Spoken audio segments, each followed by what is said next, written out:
Fala galera do nono ano, tranquilão? Tudo de boa aí? Eu sou o professor Rafael, seu professor de geografia do nosso canal GeoFácil, tá? Estou aqui hoje explicando o conteúdo da segunda semana do PET 2. Esse é o vídeo de explicação do conteúdo na página 81 do seu PET 2 e a gente vai estar falando um pouquinho aí hoje sobre o Ocidente e o Oriente, tudo bem? Bora lá! Só para início de conversa, eu queria que vocês façam anotação aí no caderno de vocês, para quem gosta de fazer as anotações. Sempre que a gente falar Oriente, a gente está se referindo ao leste, quando fala Ocidente, ao oeste, tudo bem? Nessa situação aqui, a gente tem, com certeza, está utilizando ali o meridiano de Greenwich como referência, tá? Oriente fica a leste, Ocidente a oeste dessa linha. Só que essa referência de Ocidente e Oriente também pode ser utilizada na nossa casa, na nossa cidade, no nosso país, tudo bem? Para você ter ideia, a parte oriental do Brasil é a parte onde tem o litoral brasileiro. A parte oriental do Brasil é a parte leste do Brasil, tá? A parte ocidental, né, é a parte ali que faz divisa com os países que foram colonizados ali pela Espanha. Nós temos a Argentina, nós temos ali o Paraguai, a Colômbia, né, vários países ali, né, que fazem divisa com o Brasil. Mas bora lá. A representação do mundo, tal como conhecemos, é uma visão europeia que divide o espaço mundial, este lado, e o espaço, o outro lado da linha, né? Essa visão em Ocidente e Oriente resume as explicações sobre o mundo colonial. Os povos orientais, segundo a visão dos povos europeus, não possuíam normas, conhecimentos e técnicas que utilizavam no Velho Mundo, isto é, Europa. Então, só para a gente poder entender um pouquinho aqui, nós temos um pequenininho mapa mundi aqui, né? Vou tentar aumentar aqui um pouquinho. Um pequeno mapa mundi aqui, nós temos o Oriente e o Ocidente, tudo bem? O Velho Mundo é essa parte aqui, que é a Europa. Por que é o Velho Mundo? É porque foi o primeiro continente que a gente pode dizer que as civilizações se desenvolveram. Foi o primeiro local a se desenvolver. Nós temos cidades, por exemplo, lá na Grécia, em alguns países europeus ali, que chegam a ter mais de 4.000 anos. Isso, 4.000 anos uma cidade. Enquanto aqui no Brasil, há poucas cidades no Brasil, normalmente mais no Nordeste brasileiro, nós encontramos cidades aí com mais de 400, 450 anos, algumas aproximando dos 500 anos aí, né? Mas é só para você entender um pouquinho aí da grande diferença, por isso é conhecida como Velho Continente, a Europa, tá? Mas continuando. Criou-se assim um princípio universal que dizia que as populações das colônias viviam sob condições subhumanas, pois eram desprovidas da capacidade de pensar, desprovidas de saberes. Tá? O mapa é uma forte representação desses pensamentos, pois traz consigo uma verdade proveniente de sua suposta autorácia, né? Quando na realidade são representações que, portanto, cobertos de intenções. Assim, o Ocidente não é somente o que conhecemos dividido pelo meridiano de Greenwich, tá? O Ocidente traz características do contexto político na elaboração do mapa e de características socioculturais, religiosas e econômicas e tal. O que está falando neste parágrafo aí que parece ser difícil e que poucas pessoas entenderam? Está falando que tudo que você vai fazer, você está expressando alguma coisa. Imagina comigo. Se você vai fazer um desenho, provavelmente você vai fazer um desenho de uma coisa que você tem habilidade ou que você goste. Não é verdade? Se você vai comprar alguma coisa para você comer, você vai comprar uma coisa que você gosta.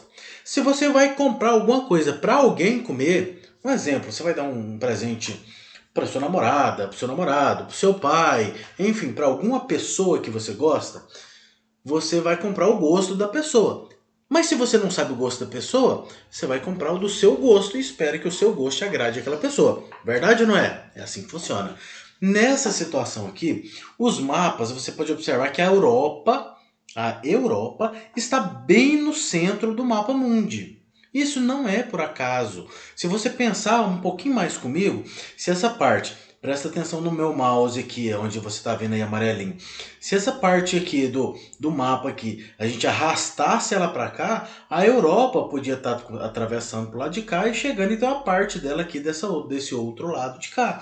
Mas se você já parou para pensar por que o mapa mundi foi feito exatamente desse jeito, sendo que ele poderia ter vários outros jeitos que também estaria correto, né? É porque esses primeiros mapas que foram criados, a Europa se via como centro das atenções e colocou ela ali no centro do mapa, de jeito que a partir dela se vai para os outros lugares. Né? Então, quando eles fizeram o mapa, eles estavam de certa forma imprimindo ali a sua soberania, o seu autoconhecimento, o seu autopoder. Né? Então, era uma forma deles transmitir isso através de um mapa. Tá? Se você ainda não tinha percebido isso, fica a dica aí da cartografia. Tá?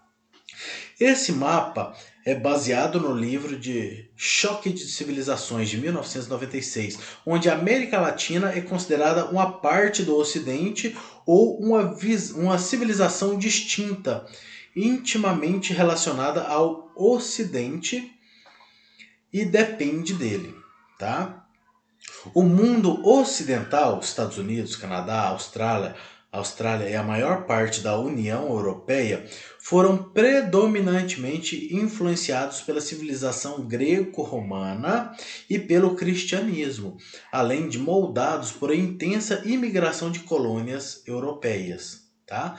Então, isso aqui vem falando só um pouquinho ali da questão da Europa, da importância da Europa, do que ela fez.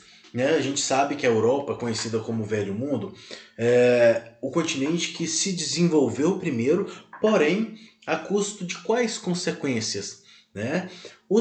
Para você ter ideia, os países que ela colonizou, os locais onde a Europa colonizou, que fez uma colonização de povoamento, este país é de primeiro mundo hoje. Um exemplo disso foi a Inglaterra, lá na Europa, que colonizou os Estados Unidos e o Canadá e tornaram esses dois países de primeiro mundo.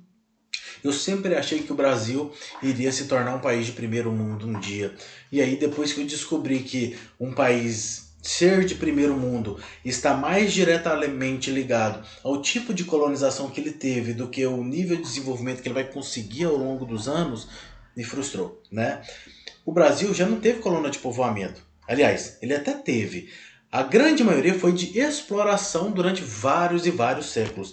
Somente a partir de 1930, né, 1940, com a chegada de colônias de italianos, de japoneses, né, é que desenvolveu mais a região sul-sudeste do Brasil devido a essas populações ali que vieram para Santa Catarina, da Polônia, da Ucrânia e de diversos outros lugares do mundo aí que vieram com o intuito de desenvolver o local, tá? Galera, espero ter ajudado um pouquinho vocês. Só mais uma curiosidade para a gente finalizar esse vídeo. Tenho contado muitas curiosidades. O que é um continente? Se você parar para pensar, a definição de continente é quase que a mesma definição de ilha. Se você pensar por esse lado, fica muito fácil. Tá? Então, o que é uma ilha?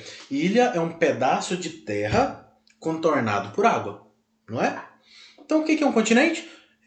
É um pedaço de terra, porque na verdade é um grande, né, um gigantesco pedaço de terra contornado por água. Tá? Então, vamos partir a partir daí. Então, as Américas seriam um continente, porque qualquer lugar que você for aqui em volta tem água. A África é um continente, apesar de ter feito aquela travessia aqui entre a África e parte aqui do Oriente Médio, tá tudo contornado por água. Só que, quando você vai observar a Europa e a Ásia, você vê que não tem água passando pelo meio deles ali, dividindo eles em dois continentes. Por isso existem alguns estudiosos que falam que não existe Europa e não existe Ásia, existe Euroásia, que isso aqui seria apenas um único continente. Só porque eles também levam em consideração não só o fator físico, o continente em si rodeado de água, eles também levam em consideração o fator histórico, o nível de desenvolvimento, o período em que a Europa teria se desenvolvido primeiro, e por outro ponto de vista, a Europa também não aceita ser comparada com a Ásia, né? Para eles são mais desenvolvidos, são mais importantes, eles colonizaram, imagina, a Europa colonizou parte da Ásia, colonizou a parte da Oceania, colonizou a África e colonizou as Américas. Então, na verdade, né, o mundo surgiu a partir deles, bem ou mal, se eles fizeram bem ou se eles fizeram mal, foi algo que surgiu a partir deles. E fica aí a nossa dica, galera. Eu espero que vocês tenham entendido só um pouquinho. O pessoal tem passado pouca coisa aí de texto. Por um lado, a gente pode observar rápido, mas por outro, não vem informações suficientes e eles têm colocado aí algumas questões nas atividades que não tem nada a ver com o que tem sido passado no texto. Por isso a importância dos nossos vídeos, de você assistir os vídeos tanto de explicação quanto de correção do início ao fim, para você poder entender. Quanto mais você entender o conteúdo, nesse período de pandemia, vai te colocar à frente dos seus colegas quando você for fazer uma prova, quando você for fazer o seu vestibular aí no futuro, tudo bem? Valeu!